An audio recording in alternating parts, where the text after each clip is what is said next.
श्री भगवान रमना महर्षि की मुक्ति प्राप्ति करने की शिक्षा से प्रेरित। मन से जो भ्रम उत्पन्न हुआ है उसे मन के द्वारा ही नष्ट करना चाहिए। आपका एकमात्र काम यह है कि आप जैसे हो ऐसे बने रहो, बिना किसी प्रयत्न करे। आपको कुछ भी बनना या करना नहीं है। आप बस शाश्वत अस्तित्व बने रहें। I am that I am, यह बिब्लिकल महावाक्य सत्य का सार बड़ा संक्षेप में व्यक्त करता है। ईश्वर कहते हैं कि मैं वह हूँ जिसे तुम मैं कहते हो। I am that I am.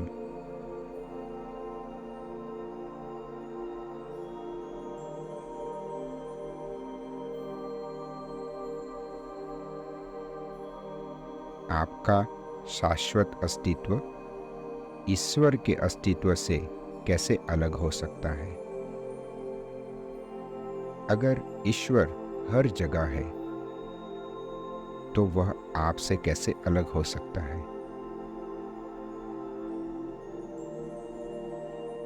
I am that I am.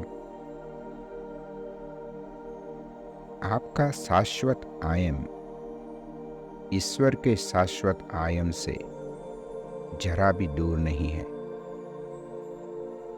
इसीलिए मुझे I am that I am biblical महावाक्य बड़ा पसंद है।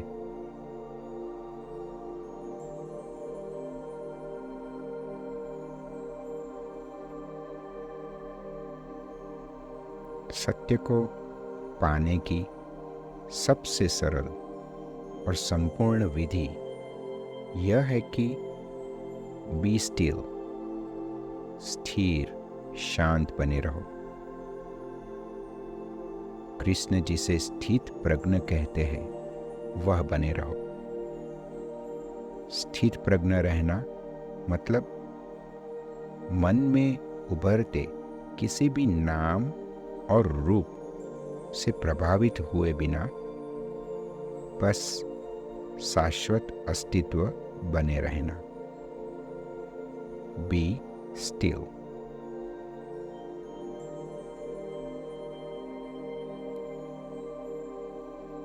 और यह धारणा छोड़ दीजिए कि मैं यह हूं, मैं वह हूं।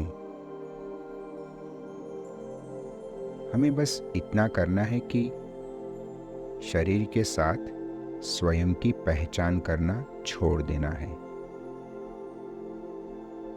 रूप, रेखा और सीमाएं आपका वर्णन नहीं कर सकती। अपने आप को रूप, रेखा और सीमाओं के पार देखें और तब हम स्वयं के उस शाश्वत स्वरूप को जान सकेंगे जो हम सदैव से है और सदैव रहेंगे।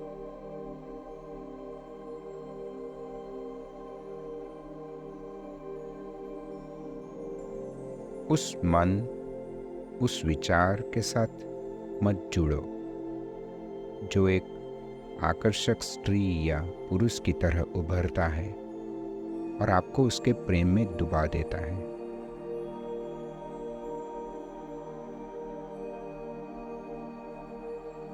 अपने शाश्वत अस्तित्व के साथ एक रूप रहकर ऐसे सम्मोहन को अनदेखा करें।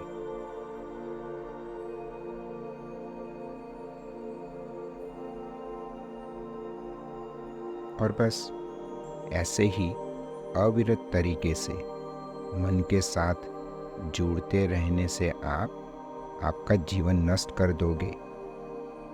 इसी तरह घमंड और लोभ भी उत्पन्न होते रहते हैं।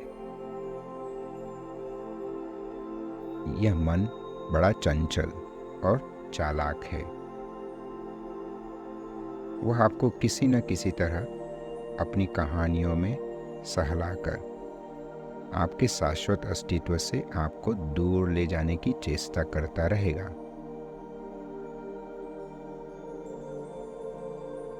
तो मेरी चेतावनी पर ध्यान दें और बिना इसका जिक्र किए, उसका नाम लिए, इस मन से जरा दूर ही रहे।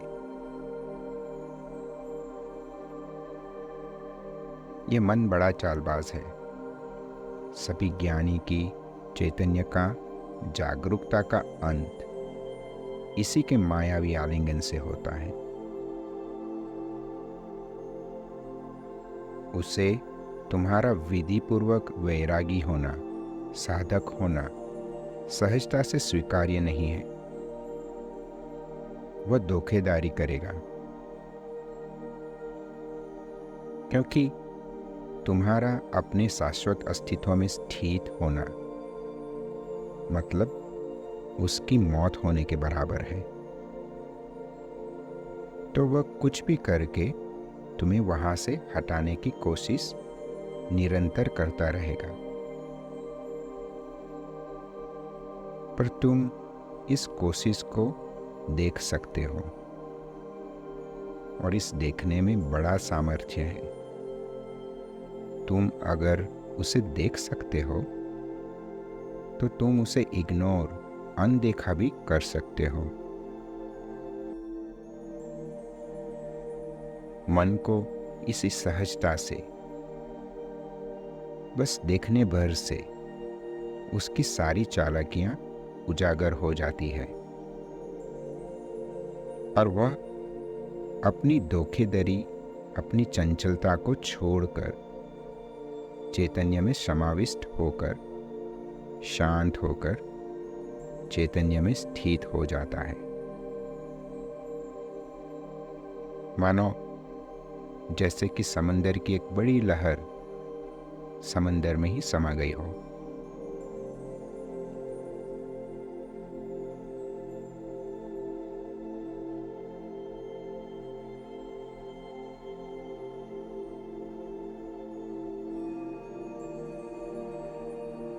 वह इंसान जो अपना शाश्वत अस्तित्व, अपने मूलभूत स्वरूप को भूल जाता है, वही अपने शारीरिक अस्तित्व को अपना सच्चा अस्तित्व, उसका सत्य मानने लगता है। फिर वह इस स्वप्न की नगरी में असंख्य जन्म तक घूमता रहता है।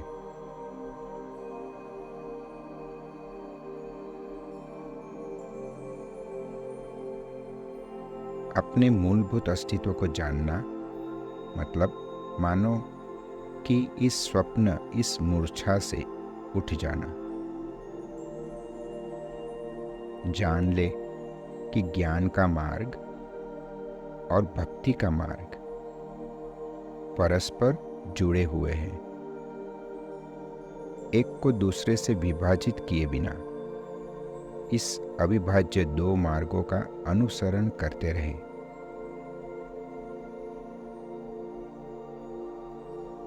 जिस आलसी अवस्था में आप निश्चल रहकर चैतन्य की चमक बनते हो, वह स्वाभाविक परम अवस्था में आप चैतन्य हो और कुछ नहीं। यह मूलभूत स्वरूप का दर्शन सीधा सरल अनुभव है।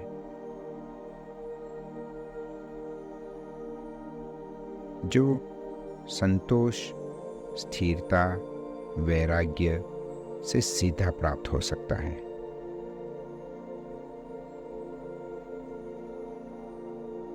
और इसीलिए आपको उन लोगों का सम्मान करना चाहिए जो इस आलस्य में स्थापित है,